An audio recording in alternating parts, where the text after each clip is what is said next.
दोस्तों स्वागत है आपका अगली वीडियो पर। और आज का हमारा टॉपिक है class 10th exercise 8.2 question number first. Question number first कहता है कि निम्नलिखित का मान ज्ञात कीजिए। यहाँ आपको कुल मिला के 5 क्वेश्चन दिए गए हैं। 5 क्वेश्चन में से पहला क्वेश्चन मैं आपको बता रहा हूँ। पहला क्वेश्चन है sin 60 cos 30 plus sine 30 cos 60। मैंने अपने पिछले वीडियो में आपको बताया था इसकी टेबल के बारे में। उम्मीद है आपने टेबल याद कर ली होगी। अगर आपने टेबल याद कर ली है तो आपको ये सवाल बहुत ही आसान होगा। जिन लोगों ने अभी तक हमारे वीडियो को सब्सक्राइब नहीं किया है, हमारे चैनल को सब्सक्राइब करें।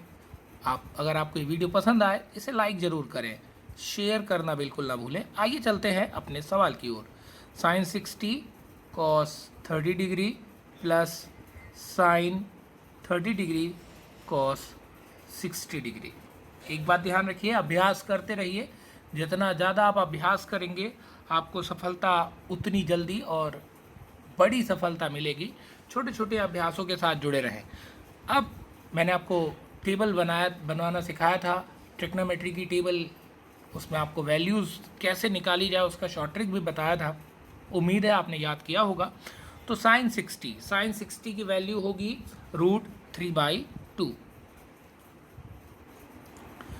cos 30 डिग्री की वैल्यू होगी √3/2 प्लस साइन 30 डिग्री की वैल्यू होगी 1/2 और cos 60 डिग्री की भी वैल्यू होगी 1/2।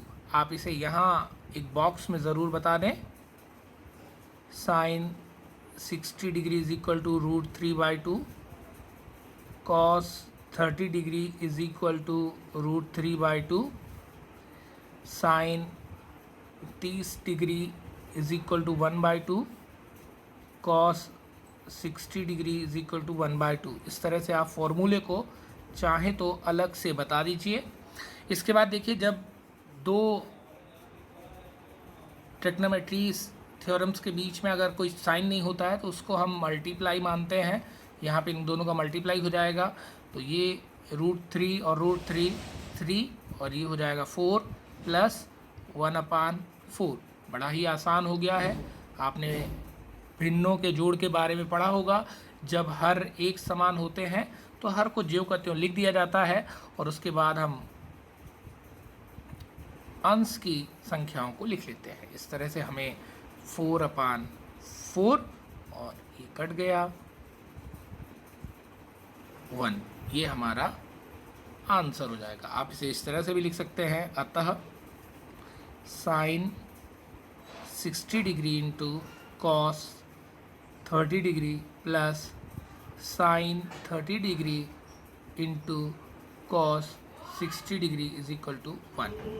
इस चीज़ को आप चाहें तो यहाँ पर इस तरह से बता सकते हैं।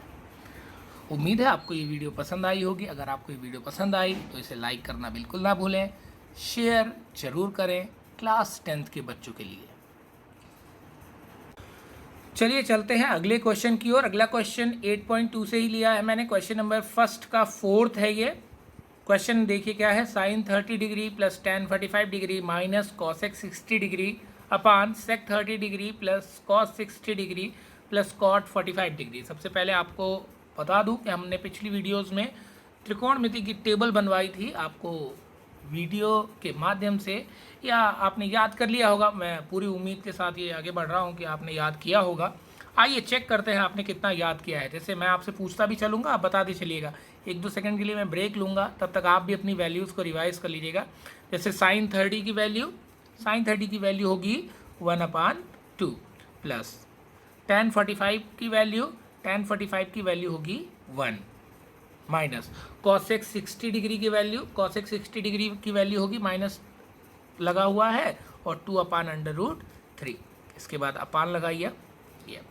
इसके बाद आते हैं अगला डिनोमिनेटर, यानी हमारे हर में जो दिया है वैल्यू sec 30 की वैल्यू क्या होगी 2/√3। cos 60 की वैल्यू क्या होगी cos 60 1/2 2 और cot 45 की वैल्यू 1। इस तरह से हमें वैल्यूज़ पता चल गई। अब हम इन्हें अलग अलग सॉल्व करेंगे। अंश को अलग सॉल्व कर लेते हैं, हर को अलग सॉल्व कर लेते हैं। इसका एक और मेथड है जहां हम अंश और हर को अलग अलग करके भी सॉल्व करते हैं। वो मेथड क्या है, पहले हम उस पर ही देख लेते हैं, शायद वो आपको ज़्यादा आसान पड़े। हम करते ये हैं कि जैसे ये 1/2 प्लस 1/1 इसे कर लीजिए, बहुत आसान हो जाएगा, -2/√3। इसके बाद आप इसको इस तरह से अलग कर लीजिए, तो ये आपको आसान पड़ेगा। 2/√3 प्लस 1/2 और प्लस 1/1। अब आप यहाँ देखिए, तो इसके लिए आपको एलसीएम लेने पर क्या मिला, 2√3। 2 से 2 कैंसिल हो गया, बचा क्या, √3। तो ये √3 ऊपर हो गया, प्लस जब 1 है तो जितनी वैल्यू डिनोमिनेटर में वो पूरी की पूरी वैल्यूज आ जाएगी। इसके बाद √3 से √3 कैंसिल और 2 2 ज़ा 4, दैट इज -4। आपको एक वैल्यू ये मिल गई। डिवाइड का साइन लगा हुआ, डिवाइड का साइन लगाइए। इसके बाद अगला 2√3, इसमें भी आपको मिलेगा 2√3। चलिए √3 से √3 कैंसिल, 2 2 ज़ा 4, 2 से 2 कैंसिल, बचा क्या, √3 और प्लस 2√3। इस तरह से हमारे पास दो वैल्यूज हमको मिली हैं। अब इसे और छोटा कर लेते हैं। चलिए 2√3 और √3 को ऐड कर लिए तो कितना मिला हमें, 3√3। 3√3 -4 अपान 2√3। इसके बाद डिवाइडेड बाय 2√3 में एक और √3 ऐड कर लिए तो कितना हुआ, 3√3 और प्लस 4 अपान 2√3। ये डिवाइड है। डिवाइड फॉर्म फ्रैक्शंस में ज़्यादातर देखने को नहीं मिलता। हम डिवाइड को हमेशा कन्वर्ट कर लेते हैं मल्टीप्लाई में। तो हम इसे मल्टीप्लाई में कन्वर्ट करेंगे किस तरह से, 3√3 -4 अपान 2√3। जैसे ही हम इसे मल्टीप्लाई पे कन्वर्ट करते हैं तो होता क्या है कि जो अगली संख्या होती है उसका हर ऊपर चला जाता है और अंश नीचे आ जाता है। यानी कुछ इस तरह से 2√3 अपान 3√3 प्लस 4। ये कट गया, ये कट गया, क्या बचा हमारे पास, 3√3 -4 अपान 3√3 प्लस 4। वैसे तो हमारा यही आंसर होगा, ये हमारा आंसर मिल गया। लेकिन हम हमेशा छोटा सा छोटा जो आंसर आता है वो एक्चुअल वैल्यू मानी जाती है। तो अभी हम इसे और छोटा कर सकते हैं, क्योंकि कभी भी डिनोमिनेटर में रूट की वैल्यूज़ को शामिल नहीं किया जा सकता। यानी इरेशनल नंबर्स यानी अपरिमेय संख्याएं कभी भी हर में नहीं होती हैं। तो हम इसे कन्वर्ट करेंगे। आइए अगले पेज में चलते हैं और देखते हैं हमारा जो वैल्यू था हम उसे एक बार और यहाँ नोट कर लें। 3√3 -4 अपान 3√3 प्लस 4। इसके लिए हम क्या करेंगे, इसके लिए हम करेंगे हर का परिमेयीकरण।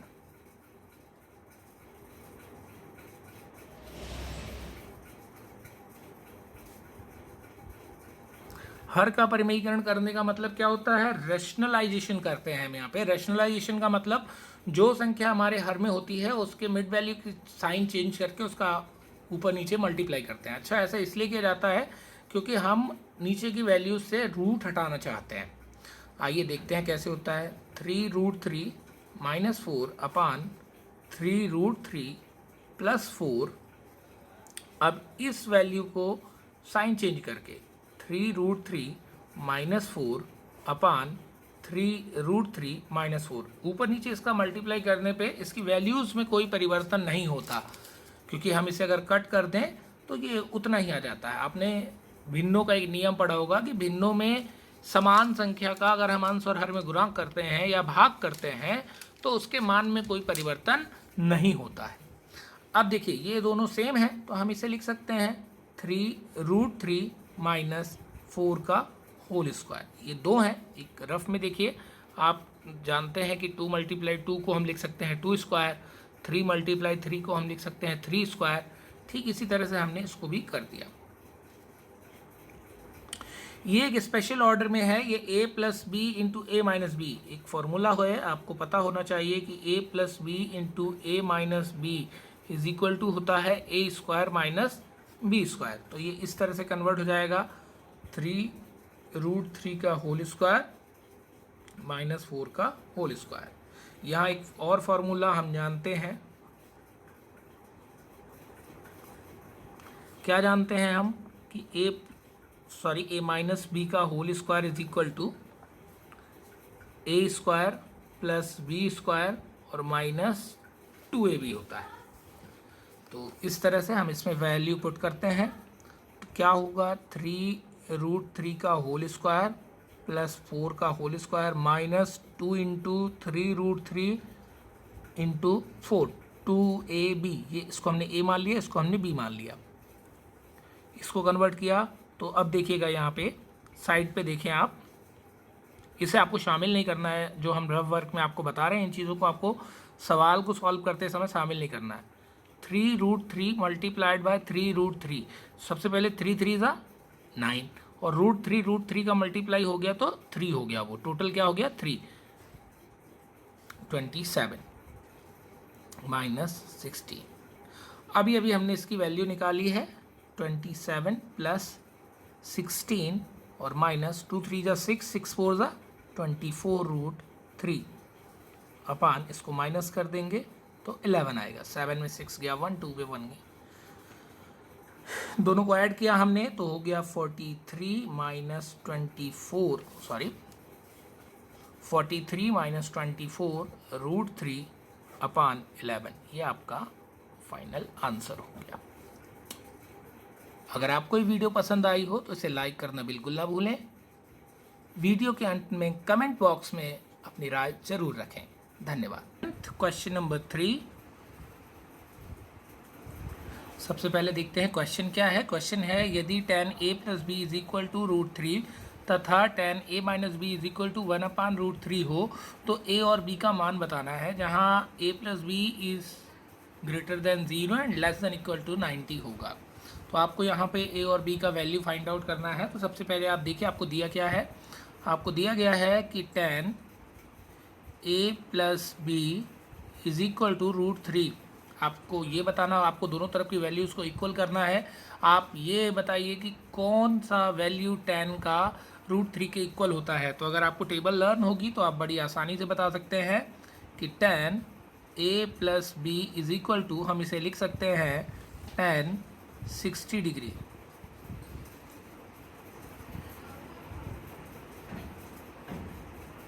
Because tan 60 degree is equal to √3। इसके बाद दोनों पक्षों की तुलना करने पर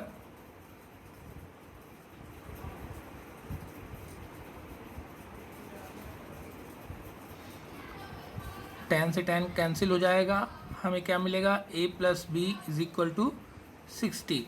ये आपका इक्वेशन नंबर फर्स्ट हो गया। इसी तरह से दूसरे कॉन्सेप्ट को लीजिए। सेकेंड कॉन्सेप्ट है tan a minus b is equal to 1/√3। Same condition, आपको ये पता लगाना होगा कि 1/√3 tan की कंडीशंस में कब आता है। तो 1/√3 tan की कंडीशन पे आता है tan 30 डिग्री पे।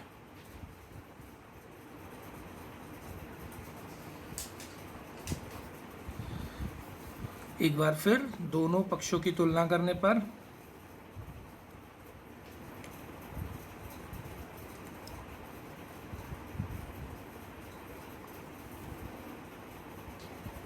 a minus b is equal to 30 degree. अब यहाँ हमें दो इक्वेशन मिल गई। पहला इक्वेशन है a plus b is equal to 60 degree और दूसरा इक्वेशन है a minus b is equal to 30 degree. अगर हम दोनों को ऐड कर दें तो हमें एक कोई वैल्यू फाइंड आउट हो जाएगी। तो हम लिखेंगे समीकरण 1 तथा समीकरण 2 को जोड़ने पर, चलिए हम जोड़ते हैं। a plus b is equal to 60 degree, a minus b is equal to 30 degree. Add कर दीजिए। तो जब आप ऐड करेंगे तो ये हो जाएगा 2a प्लस माइनस कैंसिल और ये हो जाएगा 90 डिग्री। यहाँ से आप a की वैल्यू फाइंड आउट करिए। यहाँ देखिए जब हम समीकरण 1 और समीकरण 2 को जोड़ेंगे तो क्या होगा कि a और a जुड़ जाएंगे तो 2a हो जाएंगे, ये प्लस ये माइनस तो दोनों कैंसिल हो जाएगा और 60 और 30 ऐड होंगे तो 90 हो जाएगा। यहाँ से हम किसकी वैल्यू फाइंड आउट कर लेते हैं, a की वैल्यू हम फाइंड आउट कर लेते हैं। तो यहाँ से हमें a बराबर मिलेगा 90/2 दैट इज इक्वल 45। तो a की वैल्यू हो गई 45। इसके बाद a का मान किसी भी समीकरण में रख दीजिए। समीकरण 1 में रखने पर तो उस पहले समीकरण 1 क्या है लिखिए। समीकरण 1 है a plus b is equal to 60 degree. यहाँ आप a की वैल्यू रखेंगे 45 plus b is equal to 60 degree. यहाँ से आपको b मिल जाएगा 60 माइनस 45, तो b की वैल्यू होती है यहाँ से 15 डिग्री। आप नीचे आंसर लिखेंगे। अतः a बराबर 45 डिग्री, b बराबर 15 डिग्री। ये आपका आंसर हो गया। उम्मीद है आपको ये वीडियो पसंद आई होगी, ये सवाल आपको पसंद आया होगा। इसी तरह का एक क्वेश्चन आपको एग्जाम्पल में दिया गया है, आप उसे देख लीजिएगा और उसे करने की कोशिश करिएगा। जिन्हें ये वीडियो पसंद आई हो लाइक ज़रूर करें। जिन्होंने हमारे इस चैनल को अभी तक सब्सक्राइब नहीं किया है सब्सक्राइब करें ताकि आगे आने वाली वीडियोस की नोटिफिकेशन आपको टाइम पर मिलती रहे। शेयर करना बिल्कुल ना भूलें। जी हाँ, बिल्कुल शेयर करना ना भूलें। क्लास 10th अगली क्लास जिनकी भी होगी उनके लिए फ़ायदेमंद होगी हमारी अगली वीडियो।